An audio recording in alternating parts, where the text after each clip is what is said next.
राधे राधे दोस्तों। श्रीमद् भागवत कथा के अगले एपिसोड में आपका स्वागत है। सूत जी कहते हैं, भगवान श्री कृष्ण के प्यारे सखा अर्जुन एक तो पहले ही श्री कृष्ण के विरह से कृश हो रहे थे। उस पर राजा युधिष्ठिर ने उनकी विषाद ग्रस्त मुद्रा देखकर उसके विषय में कई प्रकार की आशंकाएं करते हुए प्रश्नों की झड़ी लगा दी। शोक से अर्जुन का मुख और हृदय कमल सूख गया था, चेहरा फीका पड़ गया था। वे उन्हीं भगवान श्री कृष्ण के ध्यान में ऐसे डूब रहे थे कि बड़े भाई के प्रश्नों का कुछ भी उत्तर ना दे सके। रथ हाँकने, टहलने आदि के समय भगवान ने उनके साथ जो मित्रता, अभिन्न हृदयता और प्रेम से भरे हुए व्यवहार किए थे, उनकी याद पर याद आ रही थी। बड़े कष्ट से उन्होंने अपने शोक का वेग रोका, हाथ से नेत्रों के आंसू पोंछे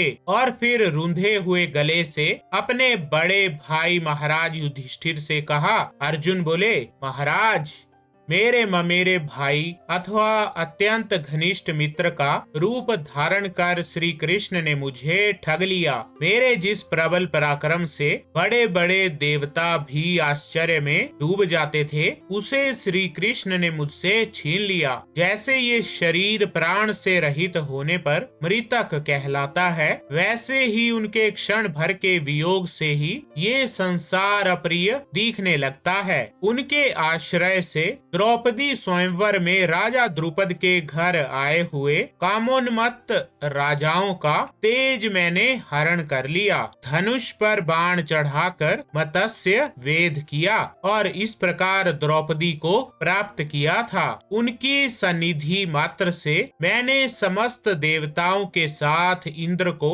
अपने बल से जीत कर अग्नि देव को उनकी तृप्ति के लिए खांडव वन का दान कर दिया और मैदानव की निर्माण की हुई अलौकिक कला कौशल से युक्त मायामयी सभा प्राप्त की और आपके यज्ञ में सब ओर से आकर राजाओं ने अनेकों प्रकार की भेंटें समर्पित की। 10,000 हाथियों की शक्ति और बल से संपन्न आपके इन छोटे भाई भीमसेन ने उन्हीं की शक्ति से राजाओं के सिर पर पैर रखने वाले अभिमानी जरासंध का वध किया था। तदनंतर उन्हीं भगवान ने उन बहुत से राजाओं को मुक्त किया जिनको जरासंध ने महाभैरव यज्ञ में बलि चढ़ाने के लिए बंदी बना रखा था। उन सब राजाओं ने आपके यज्ञ में अनेकों प्रकार के उपहार दिए थे। महारानी द्रौपदी राजसूय यज्ञ के महान अभिषेक से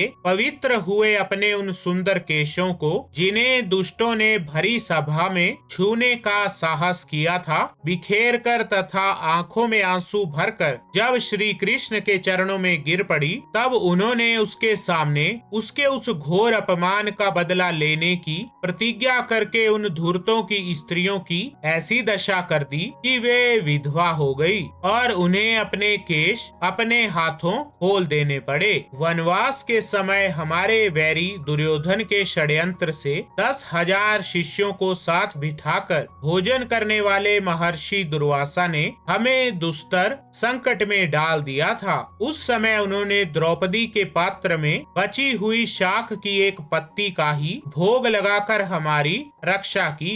उनके ऐसा करते ही नदी में स्नान करती हुई मुनि मंडली को ऐसा प्रतीत हुआ मानो उनकी तो बात ही क्या, सारी त्रिलोकी ही तृप्त हो गई है। तो ठीक है दोस्तों, श्रीमद् भागवत कथा के इस एपिसोड में बस इतना ही। राधे राधे।